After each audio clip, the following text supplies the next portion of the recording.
Howdy folks, I'm Mama B, and today I'm going to show you how to make a spider web. This will be perfect for Halloween.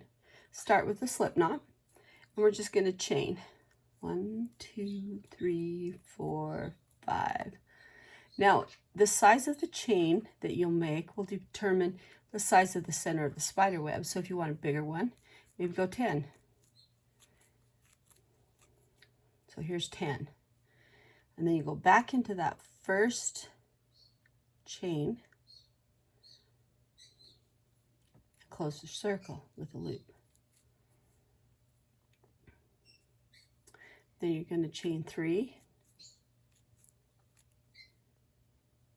and then you're going to go in with double crochets into the center.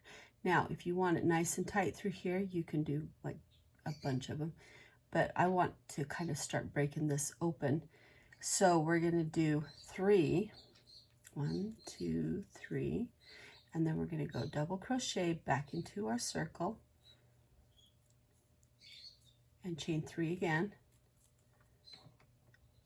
and then double crochet back into the circle,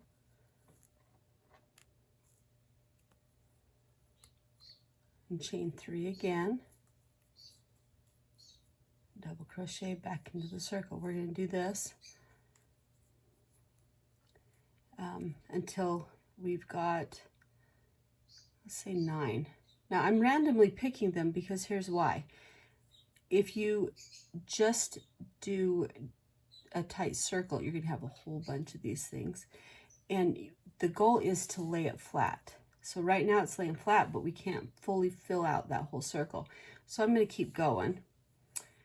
1, 2, 3, chain 3, and double crochet back into that center circle, chain 3, double crochet back into that center circle,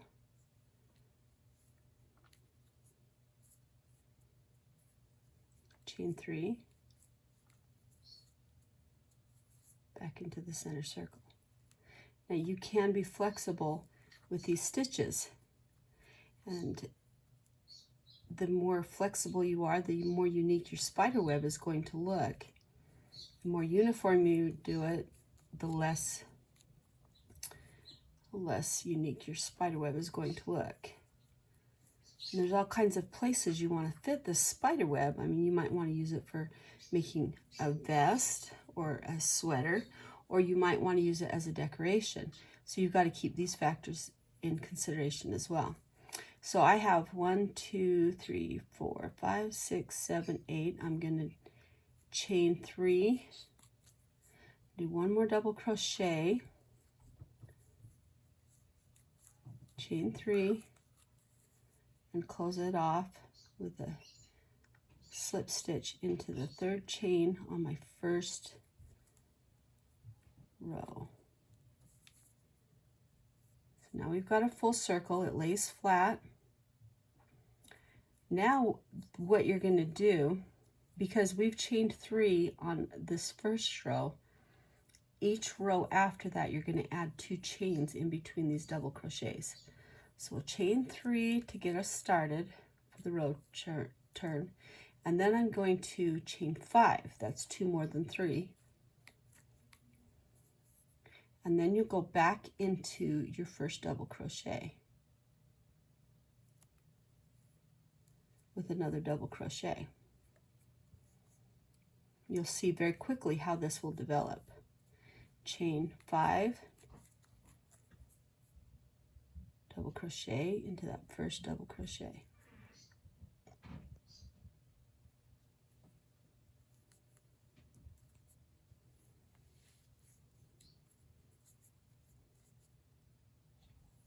Chain 5, double crochet into that first double crochet.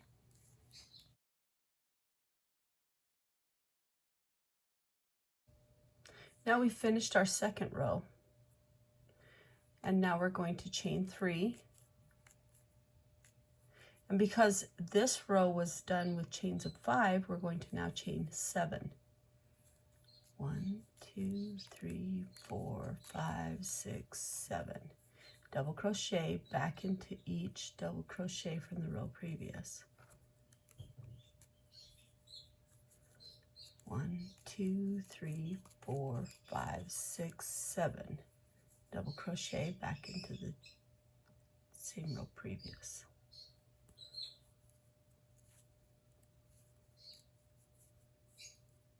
You can see how it's starting to look like a spider web. Let's speed it up.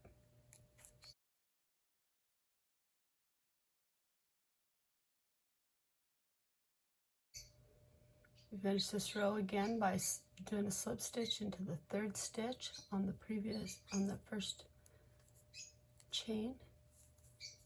Now, because we've done row 7,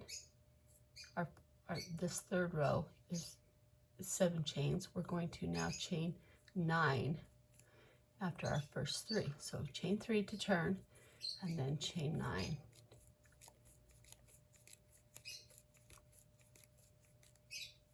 And then double crochet into each double crochet from the previous rows. You will continue this process, increasing by 2 on each row, and make it as big or small as you like. Let's speed it up.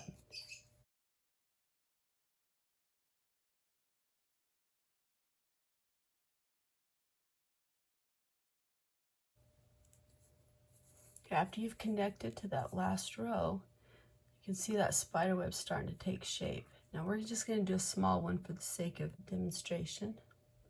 And to finish it off, we're going to chain.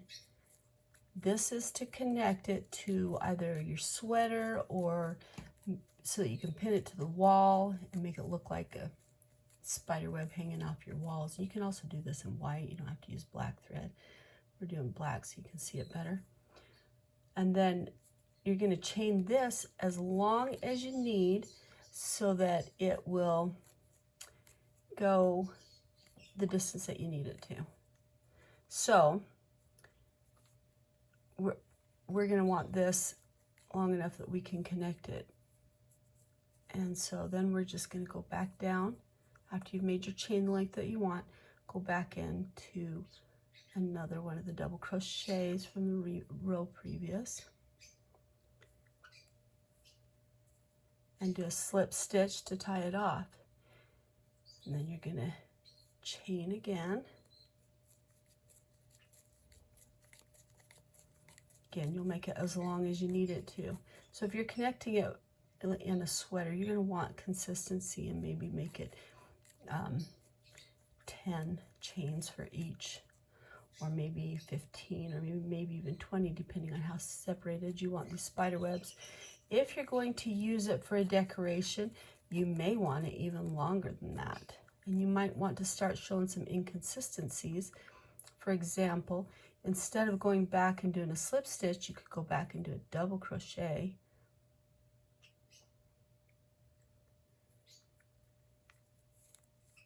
And then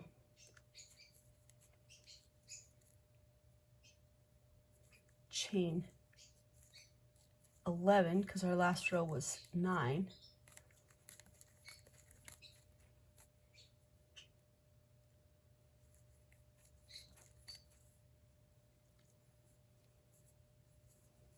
That was not 11. Let's try that again. That yarn's getting a little bit wacky.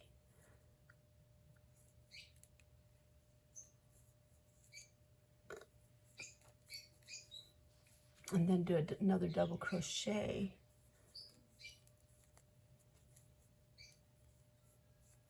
That'll make it look more like extended spider web. And then you can chain another long connecting loop.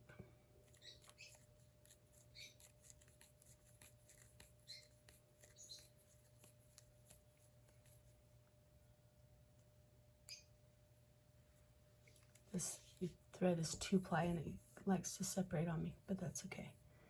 And then you go back in with another double crochet.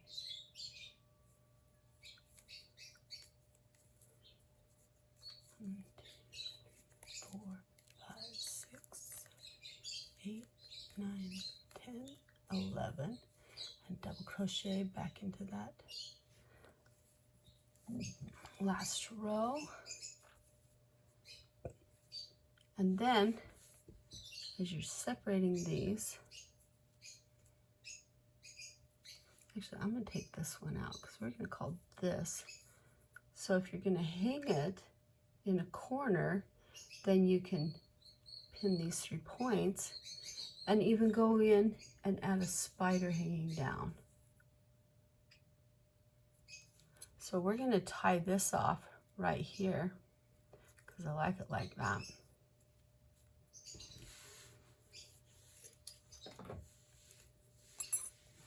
And we're going to snip that.